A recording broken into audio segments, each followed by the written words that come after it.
Begitu seorang entrepreneur kawakan mencapai apa yang dicita-citakan, apa yang mereka lakukan selanjutnya? Mereka langsung akan membuat sesuatu yang baru lagi. Begitu target tercapai, target yang lebih tinggi dipasang. Seakan tidak pernah berimbang, selalu menciptakan ketidakseimbangan. Karena di sanalah kehidupannya berputar dinamis. Jika Anda berdampingan dengan seorang entrepreneur kawakan, ide-idenya mengalir terus karena itulah darahnya. Ide yang disegerakan mewujud. Kenikmatan mereka itu berkarya, menghasilkan uang, hanyalah bonus. Sahabat, kita semua tahu bahwa keseimbangan adalah kesempurnaan. Sebuah kesempurnaan merupakan perbaikan terus-menerus yang dilakukan secara terus-menerus oleh bangsa Jepang. Istilah ini disebut Kaizen. Mereka yang memiliki semangat Kaizen inilah dianggap manusia yang makrifat sebagai pilihan jalan hidupnya. Apapun dan siapapun Anda, misalnya sahabat Anda adalah seniman, pebisnis, negarawan, politikus, dan lain sebagainya. Mereka harus selalu atau Anda harus selalu melakukan Kaizen demi kesempurnaan, demi kemakrifatan diri. Seorang manusia terbaik, contoh seorang golfer namanya Tiger Woods memiliki semangat ini. Walaupun sudah mengenakan jaket hijau atau green jacket setelah disandang sebagai Master Golf Champion atau juaranya para juara golfer yang sukses bertanding dalam sebuah turnamen. Suatu hari, sesaat setelah menjuarai turnamen tersebut di pertandingan antar master pada usia 19 tahun, Tiger Woods berkata pada pelatihnya, "I think I need to perfect my stroke," atau saya harus menyempurnakan stroke swing golf saya. Kayaknya masih jauh dari sempurna. Bayangkan, seorang dengan predikat juara, seorang master, seorang juara dunia antar master berkata begitu.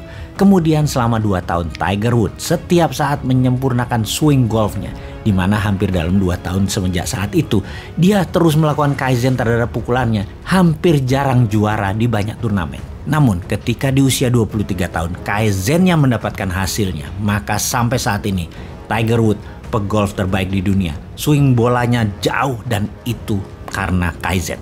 Saya ada cerita lain dari sahabat saya. Di saat saya memulai bisnis properti di pertengahan tahun 90-an, sahabat saya dan istrinya memulai bisnis bakery namanya Roti Sianis di Jakarta Barat. Saya berkata kepadanya, kayaknya lebih gampang jualan properti deh, tidak ada kadaluarsanya. Kalau roti 2 hari tidak laku harus dibuang, bahkan hari ini pun tidak laku Anda harus buang. Lihat saja bosman, keluarga saya itu sudah turun-temurun sejak dari kota Malang dulu. Bisnisnya ya makanan ini khas kami. Tapi kami akan sempurnakan model bisnisnya dan rasanya. Percaya deh, resep kami dan bisnis model kami akan lebih powerful, katanya optimis. Pertama, dia tiru seluruh produk andalan dari para kompetitornya seperti Holland Bakery, Mon Ami, dan lain sebagainya. Walaupun 30% produknya sering return dan harus dibuang, dia tetap optimis. Saya ingat kalau dia mampir ke kantor saya selalu membawa sisa retur roti kemarin buat karyawan saya. Bahkan terkadang masih lebih dan untuk itu saya bawa pulang untuk diberikan anak-anak yatim di rumah yatim Indonesia.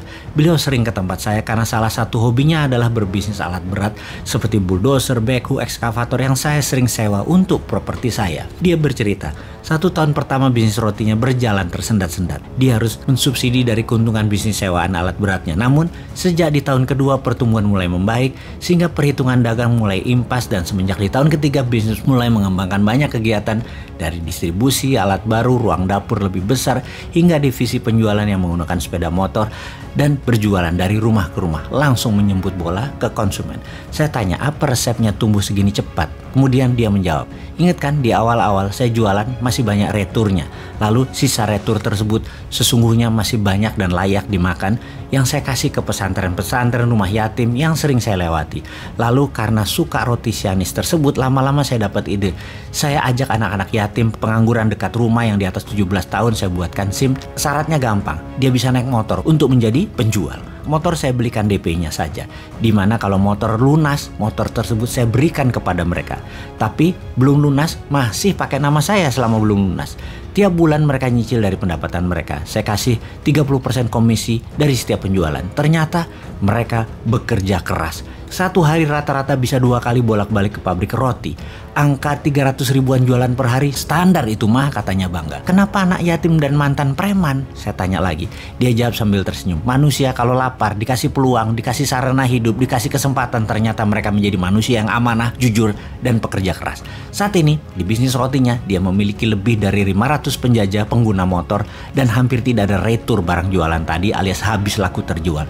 Semuanya dari anak yatim dan preman-preman sekitar tempat tinggalnya di Jakarta Barat. Setelah 20 tahunan lebih, dia menyempurnakan banyak hal dalam usahanya, mulai dari strategi penjualan, memodernisasi pabrik roti, kemasan, inovasi produk yang paling nikmat, hingga ke outlet-outlet. Favorit saya, roti tuna pedas. Omsetnya semakin menggila dan tumbuh bisnisnya luar biasa. Sementara di sisi lain, bisnis properti saya mengalami keadaan turun naik sangat berat seperti dalam keadaan 6 tahun ini.